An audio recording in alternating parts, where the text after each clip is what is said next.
The next item before the Commission is a presentation of a complaint against Personnel Hearing Officer Bill Kockenmeister by Glenn Marr. This is a non-action item of the Commission, and Mr. Marr, if you'll come forward, I'd like you to go ahead, obviously, and state your name for the record, and then we'll give you 15 minutes to conduct your presentation. Thank you. Hello there, my name is Glenn Marr, last name is M-A-R-R. I'm here regarding Mr. Bill Kockenmeister. I want to thank you for putting me on the agenda this time. Thank you, TERESA, for providing the information and stuff that you did. Okay, first thing off the bat is I didn't provide you guys with any kind of paperwork, any kind of documentation or anything else. And the reason for that is I'm a little reticent about doing that, because in 2008, when I filed an complaint with you guys, I later withdrew that complaint and then instead read into the record my support for Mr. Kockenmeister at that time, having to do with withheld evidence, and I felt that he was not able to make a just decision at that time.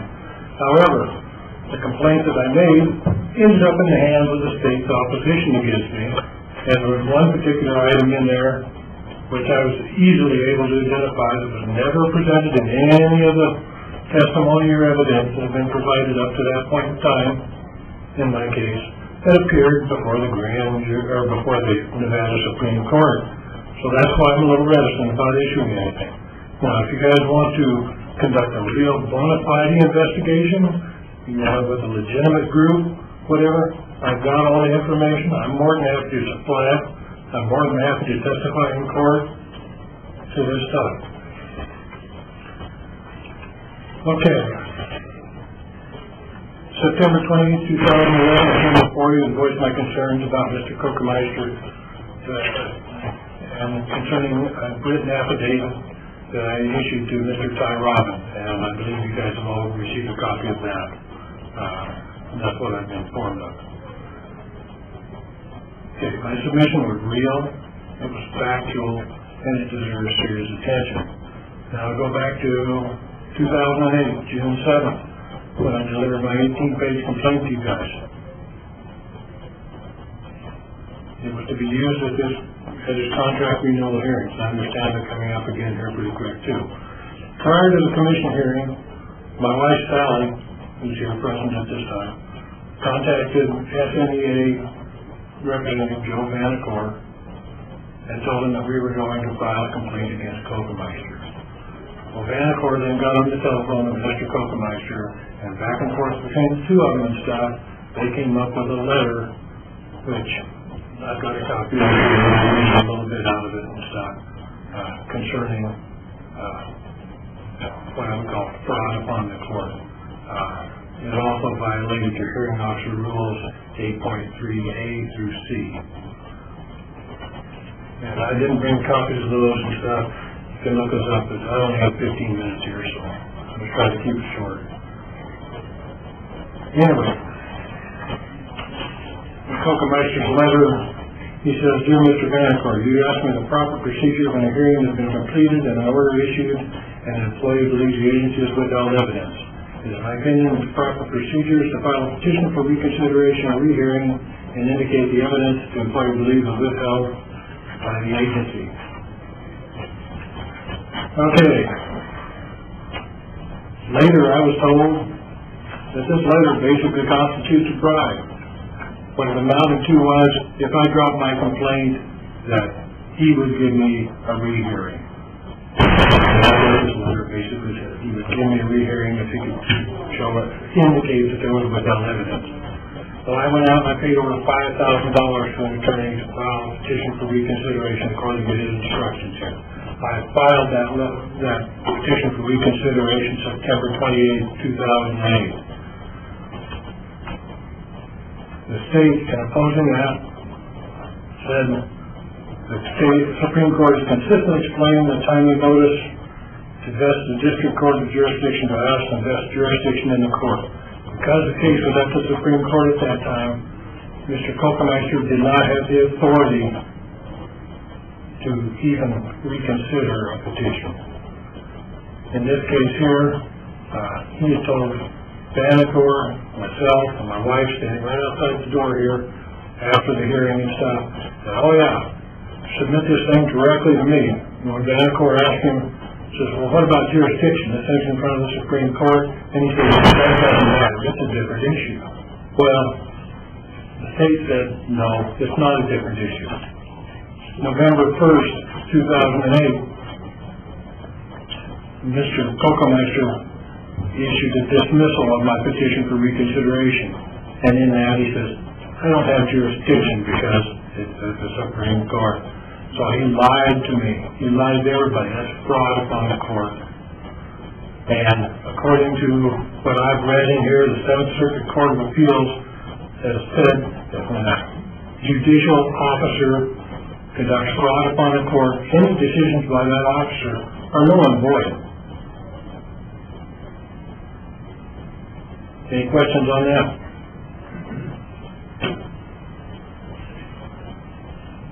Okay. So then he told us in that letter of dismissal that I could go ahead and refile a petition after the Supreme Court had concluded their proceedings. So when they did, we again refiled the petition for reconsideration. In the state's opposing reply, the state's attorney, Brian Stockton, submitted an affidavit. It is 2 pages of affidavit. And in that affidavit, he lied. He lied about the withheld evidence that I had written about in my petition for reconsideration. He claimed that he had given that to us. He did not. His only thing that he had to justify it was a sticky note with a little memo on it, which could have been written at any time. There was no date on it, nothing. It was baloney. Mr. Kockenmeister upheld the state's opposition and decided against me again, based upon this affidavit of Mr. Stockton. Okay. Now, Kockenmeister knew he had no jurisdiction. The judge or lawyer knows these things. Non-lawyers such as myself don't know it. We learn it as we go through it.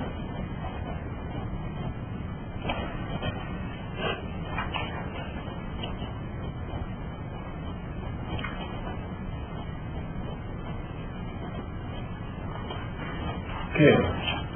Then I submitted to Mr. Kockenmeister, in my reply to the state's opposition, I submitted a letter that showed receipt of when we had actually received the withheld evidence from the state. That was December 19th, 2007. That was almost a year and a half, or over a year and a half after my hearing.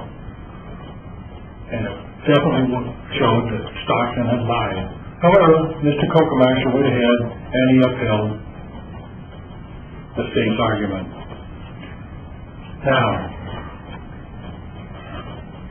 October 26, 2010,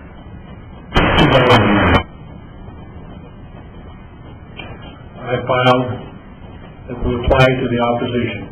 In that, I identified the items that the state had finally given me in the withheld evidence. I also identified, based upon the testimony of the people for the state of Nevada that testified at my hearing and stuff, I identified anywhere from between 276 and 2,000 pages of additional information that had been withheld. All that was put upon the reply to the state's opposition, and Mr. Kockenmeister had a copy of it. He never, ever ordered them to give me copies of that information. That is still being withheld. In addition to that, clear back at my hearing in February of March of 2006, he had ordered a Forest Service employee who testified via telephone against me to submit some documents concerning my training records. Kockenmeister never gave me copies of those documents either, even though we requested them time and again. Basically, what it amounts to is a violation of the 14th Amendment. Section 1, nor shall any state deprive any person of life, liberty, or property, and property here can mean wages. It's been determined by the U.S. Supreme Court that property includes wages. without the due process of law, nor to deny any person with this jurisdiction equal protection of the laws. Okay, he denied me that opportunity.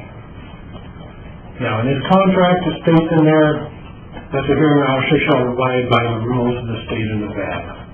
It doesn't say anything about abiding by any federal rules. It doesn't say anything about abiding by the U.S. Constitution.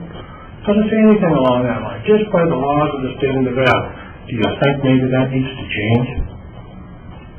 You think maybe you need to have a little more oversight on some of your hearing officers? This water over there states they have a hands-off approach. Do you see what the hands-off approach did? It destroyed my career. All because of due process and fraud upon the court. Kockenmeister never ever had any intention to give me a fair hearing. In the initial hearing, he ordered men and all to give me those copies. Never got them. 2008, Department of Personnel Director Todd Rich began an investigation into the questionable actions of Mr. Kockenmeister. And a lot of people got up here and testified against him at the Personnel Commission hearing in June of 2008. A lot of people did. I understand he was even suspended for a while they were doing this investigation. At Kockenmeister's renewal hearing in 2010, Kathleen Fox questioned Kockenmeister about outbursts and lack of professionalism. There's another example of what's going on with this guy. So I'm asking you again, investigate him. I'm actually asking you to suspend the guy, to terminate him, whatever. And in his contract it states that you can terminate his contract. It doesn't specify for any reason or anything. It just says it can be terminated by either party. Now, in September 28th, when the Personnel Commission meeting met here, I voiced my complaint against him, and I asked to be put on the agenda. During the break, I'm standing over here by this desk. Commissioner Reed came up to me and says, well, there's really not anything we can do about it. That was all off the record. I said, well, now it's on the record. There is something you can do about it. There definitely is.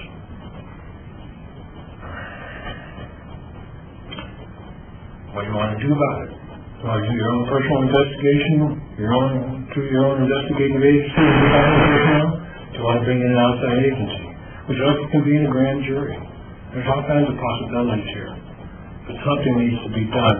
When you allow hearing officers to act outside the law and deprive employees of their due process rights, then you become complicit in those actions. The rules of judicial procedures against hearing officers from discipline. So they can't be referred to the Judicial Discipline Committee. So it's up to you to do the right thing. The whole petition for reconsideration thing initiated by Mr. Kockenmeister was a sham. Perpetuated by him, just like my first hearing with him was a sham. And no doubt many others were also denied their due process rights. If you read my petition for reconsideration, you would be aware of the additional evidence that lies behind my affidavit that I gave to Mr. Groffman. The state's opposition argument proves that Kockenmeister was completely outside the law to even suggest reopening this case. It is perplexing, to say the least, that not one member of this commission has stepped forward and questioned me about my affidavit against Mr. Bill Kockenmeister. Once the proper investigation is ordered, I will gladly release all written and oral evidence and testimony, and I will stand up and testify to the truthfulness of my statements. Questions?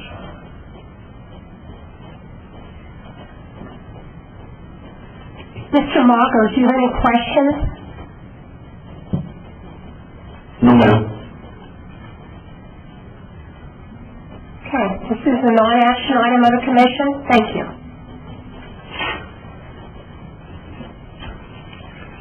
And one last thing. Are you guys going to do anything or not?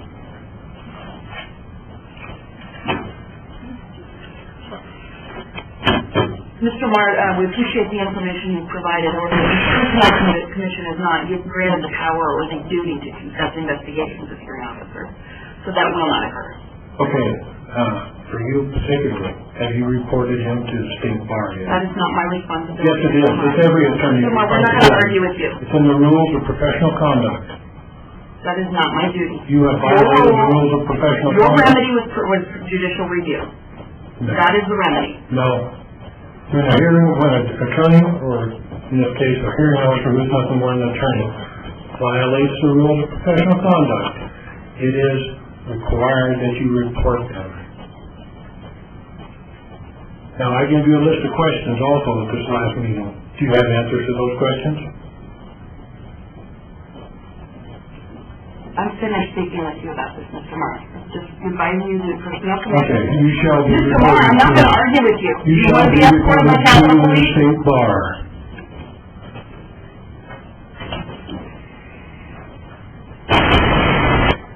Moving on to item 6, uncontested classification action report. I believe we don't have one at this time. Moving on to item 7, special report. I don't believe we have. Oh, you do? Okay. This isn't really, Teresa Thienhaus for the record, this isn't really a special report. I just wanted to introduce you to my new executive assistant, Tawny Polito. And she's here for the first TC meeting, and I wanted to acknowledge her. She's been my executive assistant just for a few weeks and is doing remarkably well. So just wanted you to welcome her. Welcome.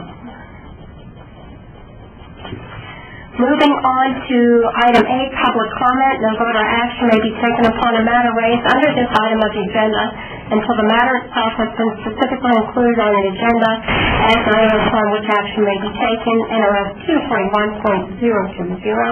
Comments will be limited to 3 minutes per person, and persons making comment will be asked to begin by stating their name for the record and spell their last name. The committee chair may elect to allow additional public comment on a specific agenda item when the item is being considered. Is there any public comment? Thank you. All right. Hi, my name is Todd Robin. That's R-O-B-B-E-N. And just heard from Glenn Marr, and he chased him out of here for expressing his First Amendment rights. You should be really ashamed of yourself. Take a show of hands. Anyone following the Penn State scandal? Heard about that? No? You might want to check out CNN. You folks are aware that crime, these are felony charges, man. Bribery and concealing evidence, editing audio deposition, in my case. Are you aware of that? Well, you are now. So I would like to be on the agenda for the next meeting so that you can vote on what you're going to do about this. Okay? Because by not doing anything, you're supporting, the crime that's occurring that you've heard about. Does anybody think that this didn't happen? Can you get a show of hands? No. You all agree it happened. You're letting it continue just like you did in 10 states. Well, look what happened there. Okay? This is serious business, folks, and we're not going away. I can assure you that. Okay? I'm not going away until everybody in the state of Nevada knows about what's going on. Okay? This crime, and you, since 2008, being aware of this, are continuing to let it happen. Okay? And then threatening people for coming up here and expressing their concerns. Mr. Robin, you've been told repeatedly what the role of the commission is. The role of the commission is to appoint hearing officers. We don't have a role specifically associated with the allegations that you and Mr. Marr brought forward. Ms. Vandenberg has clarified to Mr. Marr on the record what the role of the hearing officer and what your remedies are. Thank you. Well, as an attorney, Ms. Vandenberg actually has a duty as part of the I want to say judicial code of conduct, but the attorney Your general. attorney knows that, thank you. Well, yeah. I'll file a complaint. But again, folks, this is serious. You should do something. Because by not doing something, you're actually letting it perpetuate. And I know you all want it to just go away, but it's not going away. Thank you. Item 9, announce dates for upcoming meetings. I believe we're scheduled for Friday, December 9th at 9 a.m. Additionally, we are scheduled for Friday, March 16th, 2012 at 9 a.m. unless that time should change. And I'll move for adjournment. I'll move to adjourn. Motion. Thank you. Second. Thank you. We are so adjourned, and happy holiday season, everyone. Thank you. Thank you.